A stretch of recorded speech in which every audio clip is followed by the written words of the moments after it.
Welcome to my YouTube channel world literature. आज जो topic discuss करने वाले हैं वो है because I couldn't stop for death by Emily Dickinson. Emily Dickinson की ये पोएम है जिसको आज हम डिस्कस करने वाले हैं। इस पोएम में एमिली डिकिंसन ने डेथ को डिस्कस किया है कि डेथ जो है वो किसी का वेट नहीं करती है। हम जो ह्यूमन बीइंग है वो अपनी डेली लाइफ में इतना बिजी रहते हैं कि हमने कभी जो है वो डेथ के बारे में सोचा ही नहीं है। हम डेथ का वेट नहीं करते हैं, बट डेथ जो है वो किसी का वेट नहीं करती है। डेथ जो है वो हमेशा आकर रहती है अपने टाइम पर और उस इंसान की ज़िंदगी को ले जाती है। तो इस एक्सपीरियंस को एमिली डिकिंसन जो है ना इस पोएम में डिस्कस करती हैं। इस पोएम में ये श्योर नहीं है कि जो स्पीकर है उसकी डेथ हो चुकी है कि नहीं, या फिर जस्ट उसका ड्रीम है, या फिर वो डेथ को जस्ट डिस्क्राइब कर रही हैं। तो अपना लेक्चर जो है वो स्टार्ट करते हैं।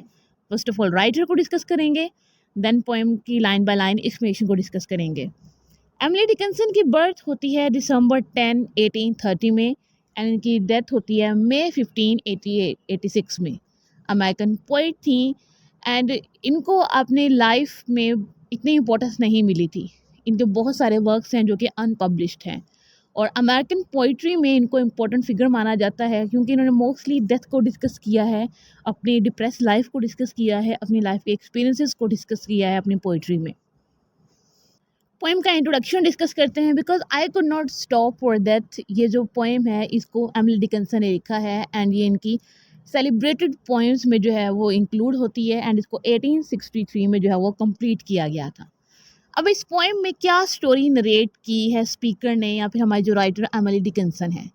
जो राइटर हैं वो इसमें डेथ को जो है वो डिस्क्राइब करती हैं और डेथ को जो है वो उन्होंने पर्सोनिफाई किया है एक काइंडली जेंटलमैन के साथ, जो कि एक कैरिज पे आता है और स्पीकर को अपने साथ ले जाता है उनकी लास्ट डेस्टिनेशन की तरफ, ग्रेव की तरफ और आफ्टर लाइफ की तरफ। जैसे कि क्रिश्चियनिटी में कॉन्सेप्ट है कि ये जो हमारी लाइफ है इसके बाद जो है वो डेथ है और डेथ के बाद जो है वो एक आफ्टर लाइफ होती है, जो कि हमारे जितने भी अच्छे काम हैं या फिर हमारे बुरे काम हैं उन पे जो है ये बेस करती है हमारी जो आफ्टर लाइफ होती है। अगर हमने अच्छे काम किए होंगे तो हम हेवन में जाएंगे, अगर बुरे काम किए होंगे तो हेल में जाएंगे। तो आफ्टर लाइफ का कॉन्सेप्ट भी जो है वो इस पोएम में दिखाया गया है। पोएम की लाइन बाय लाइन एक्सप्लेनेशन को स्टार्ट करते हैं। फर्स्ट लाइन में स्पीकर कहती हैं because I couldn't stop for death, कि मैं डेथ के लिए नहीं रुकी, मैं अपनी लाइफ में बिजी रही, मैंने डेथ का कभी जो है वो वेट नहीं किया या फिर मैंने डेथ को डिस्कस नहीं किया, फिर मैंने डेथ के बारे में सोचा नहीं।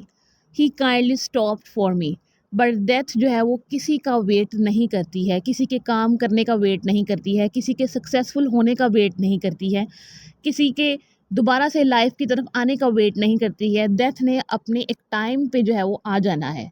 तो स्पीकर यही कहती हैं कि डेथ जो है ना वो मेरे लिए रुकी, मैं डेथ के लिए नहीं रुकी, बट डेथ जो है वो अपने टाइम पर आ गई, उसने मुझे विजिट किया। The carriage held but just ourselves and immortality, कि डेथ आई, वो एक कैरेज पर आई और मुझे अपने साथ ले गई, और जब वो आती है मुझे लेने के लिए तो इमॉर्टैलिटी जो है वो विटनेस कर रही होती है कि हर चीज़ ने जो है ना वो ख़त्म हो जाना है, हर चीज़ की जो है वो डेथ हो जानी है और एक आफ्टर लाइफ जो है वो स्टार्ट होनी है। तो अब जो है ना वो मैं डेथ के साथ कैरिज पे बैठ जाती हूँ, स्पीकर कहती है, एंड उसके बाद हमारी जो जर्नी है वो स्टार्ट हो जाती है। नेक्स्ट लाइन में कहती हैं we slowly drove, he knew no haste and I had put away my labour and my लयर टू फॉर हिज सिविलिटी, कि जो डेथ है वो स्लोली स्लोली जा रही थी। हमारा ये जो सफ़र था वो बहुत पीसफुल था, काल्म था, हमें कोई जल्दी नहीं थी। मैंने अपने सारे काम छोड़ दिए और मेरा कोई अगर कोई लेयर भी था मैंने उसको भी छोड़ दिया। मीन्स कि मैंने अपनी पूरी बिजी रूटीन को छोड़कर मैं डेथ के साथ उसके कैरिज पर बैठ गई। और डेथ उसके साथ मैं इसलिए कैरिज पर बैठी थी क्योंकि वो डेथ जो है वो बहुत ऑनेस्ट थी, कॉर्टियस थी, तो इसलिए मैंने उसका साथ देने के लिए ये ट्रैवल जो है ना वो किया था। नेक्स्ट लाइन में कहती हैं We passed the school where children strove at recess in the ring. We passed the fields of gazing grain. We passed the setting sun. कि मैं और डेथ जो कि कैरिज पर जा रहे हैं, हम स्कूल के पास से गुजरते हैं जहाँ पर चिल्ड्रन जो है ना वो रिसेस कर रहे होते हैं। उसके बाद हम लोग ग्रेन की फील्ड्स में से गुजरते हैं जहाँ पर हमें हर तरफ लाइफ ही लाइफ नज़र आती है। उसके बाद हम सेटिंग सन को देखते हैं जो कि डेथ का एक सिंबल है, और rather he passed may be जो सन है उसने हमें जो है ना वो यहाँ से गुजरने में हेल्प की थी, या फिर हम सूरज के पास से जो है वो गुजर गए थे। The dews drew quivering and chill for only gossamer my gown my tippet and only tulle, then वो कहती हैं कि मैंने जो ड्रेसिंग की हुई थी उसमें जो है वो मुझे कोल्ड फ़ील हो रहा था। मैंने गाउन पहना हुआ था और मेरा गाउन जो है वो लाइट सा था, लेकिन जैसे-जैसे हम जो है ना वो ऊपर स्काई की तरफ जा रहे थे और ग्राउंड की तरफ आ रहे थे और डेथ के साथ ये जो मेरी जर्नी थी, मुझे बहुत ज़्यादा जो है वो कोल्डनेस फ़ील हो रही थी। मुझे लग रहा था कि हर चीज़ जो है ना वो जैसे आइस की तरह हो, और डेथ जो है वो बिल्कुल आइस की तरह ही होती है, कोल्ड होती है, जिसमें जो है वो कोई हीट नहीं होती है, कोई लाइफ़ नहीं होती है। नेक्स्ट लाइन में स्पीकर कहती हैं, we passed before a house that seemed a swelling of the ground, कि हम जो है ना वो एक घर के पास आकर रुक जाते हैं। ऐसा लग रहा था कि जैसे जो है वो ग्राउंड थोड़ा सा ऊपर हो गया हो। The roof was scarcely visible, the कॉर्निस in the ground, और जो उसकी रूफ थी वो हमें बिल्कुल नज़र आ रही थी जैसे कि ग्रेव होती है।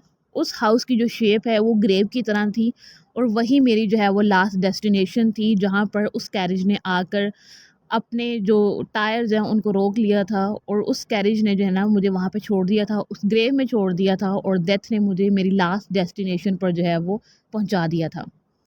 एंड पोएम की लास्ट लाइन में स्पीकर कहती हैं, since then TISS centuries and yet feels shorter then the day. और ये जो मेरी जर्नी थी, मुझे ऐसा लग रहा था कि सेंचुरीज गुजर चुकी हैं, बट मुझे नेक्स्ट मोमेंट ऐसा लगता कि अभी जस्ट कुछ ही टाइम हुआ है, कि ये सब कुछ जो है वो बहुत जल्दी हो गया। डेथ जो है ना मुझे बहुत जल्दी अपनी लास्ट डेस्टिनेशन की तरफ जो है वो ले आई है। I first surmised the horses heads were toward eternity, कि ये जो मैंने पहली दफ़ा ये देखा है कि जो हॉर्सेस हैं वो किसी को जो है वो इटर्निटी की तरफ लेके जा रहे हैं, उसकी लास्ट डेस्टिनेशन की तरफ लेकर जा रहे हैं, डेथ की तरफ लेकर जा रहे हैं। जैसे कि उस कैरेज ने मुझे जो है ना मेरी लास्ट डेस्टिनेशन पर जो है वो ड्रॉप किया, एंड इसी के साथ ये जो पोएम है वो एंड हो जाती है। सो इस पोएम में जो स्पीकर हैं, जो हमारी राइटर हैं, वो डेथ की जर्नी को डिस्कस करती हैं कि डेथ जो है वो किसी का वेट नहीं करती है, वो अपने टाइम पर आकर लेती है और आपको जो है वो आपकी लास्ट डेस्टिनेशन तक वो पहुंचाती है। आप चाहे अपनी लाइफ में जितने मर्जी बिजी हों, आप कोई बहुत बड़ा काम कर रहे हो, बट डेथ जो है वो इस चीज़ की केयर नहीं करती है, और आपको आफ्टर लाइफ का कॉन्सेप्ट दिखा कर ही रहती है। आज के लेक्चर में बस इतना ही। आई होप कि यहाँ तक ये जो पोएम है वो आपको समझ आई होगी। वीडियो को लाइक और शेयर और चैनल को ज़रूर सब्सक्राइब कीजिएगा। Thanks for watching my channel.